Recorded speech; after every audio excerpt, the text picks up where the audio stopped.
period we have already complete lesson number 1 and some questions I had given answers. Remaining questions, whatever homework was given, you have to complete in your classwork notebook. Now today we are going to start the next lesson number 2, parallel lines.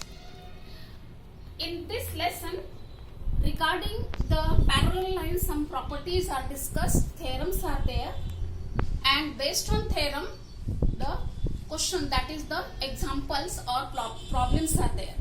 So first we will understand what is the meaning of parallel lines. Before that, let's start with the first point, that is the line. Some figures I have drawn on this blackboard.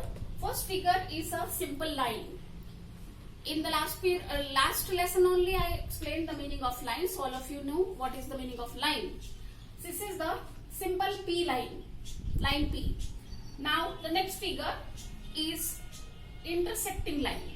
What is intersecting line? If two lines meet at one single point, then the lines are known as intersecting line. In this figure, line L and line M intersect at point O. So these two lines are intersecting line. Now the next figure. In the next figure, many lines intersect at the single point. So these lines are known as concurrent lines. Here line PQRS intersect at point O. So all the lines PQRS, they are known as concurrent lines. The next figure is parallel line, line L and line M. These two lines are parallel line. Now what is parallel line? The lines which do not intersect each other are known as parallel lines. The lines which do not intersect each other, they are known as parallel line. So here in this figure, line L and line M, both lines are parallel line. Now I am going to intersecting line, that is called as transversal. So here in this figure, line N is transversal for these two parallel lines. Now because of this transversal, some angles are formed on line L as well as line M. Now let's denote the angles with the some symbols or letters. So here I am writing A, small letter B, C, D, E, F, G and H. Now look at the figure, how many total angles are formed because of the transversal? 8 angles are formed. Now what types of the angles are they?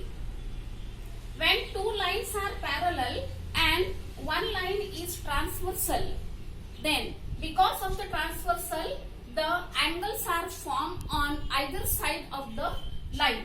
For example, this side, right hand side, angle A, angle D, angle E and angle H, they are formed.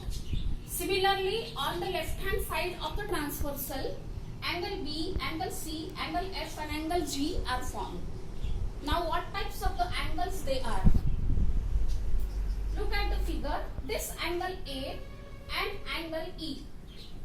Angle A and angle E which forms on one side of the transversal and they are in the one direction only. For example, in this direction, upward direction, on one side of the transversal, the angles are known as corresponding angles. A and E, angle A and angle E formed by the transversal N is corresponding angle. So these two are corresponding angle. Similarly, angle B and angle F on the left hand side, they are also formed on one side and in one direction only, in the upward direction.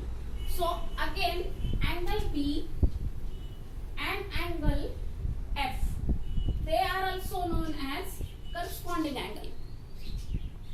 Okay, so how many angles are there? 1, 2, 3, 4. means two pairs, one pair and second pair. Now again look at the figure. See, angle D and angle H. These two angles are also on one side of the transversal but in the downward direction. So these two angles are also known as corresponding angle. Angle D and angle H. So the third pair is angle D and angle H. They are also corresponding angle. Similarly, angle C and angle G, they are on the left hand side of the transversal and they are in the opposite direction, means one direction. So this pair, angle C and angle G, they are also known as corresponding angle. So from the figure, how many pairs are there? 1, 2, 3, 4. 4 pairs of corresponding angles are formed. And the 4 pair, whatever these 4 pairs are formed, all the pairs, that is these angles are congruent with each other.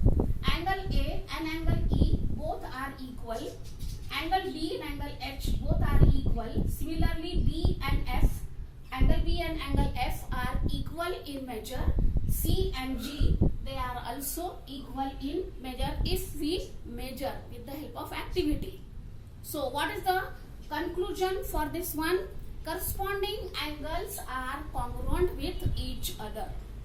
If you measure with the help of protector, then you come to know that all the corresponding pairs, they are congruent with each other. Therefore, corresponding angles are congruent with each other.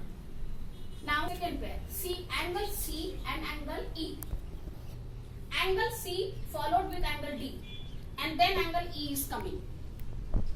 So angle C and angle E, these two angles are known as alternate angle.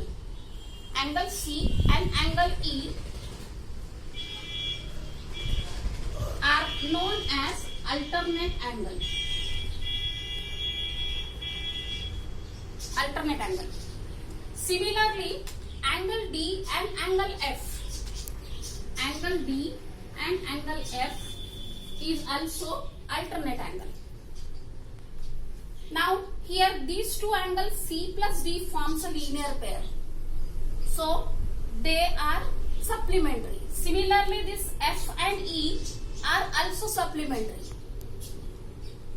So when we are measuring with the help of a protector, that time we come to know that this angle measurement and this angle measurement with the help of activity, they are equal.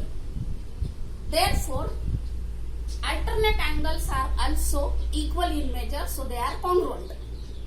So how many pairs are formed? 2 pairs of alternate angles are formed.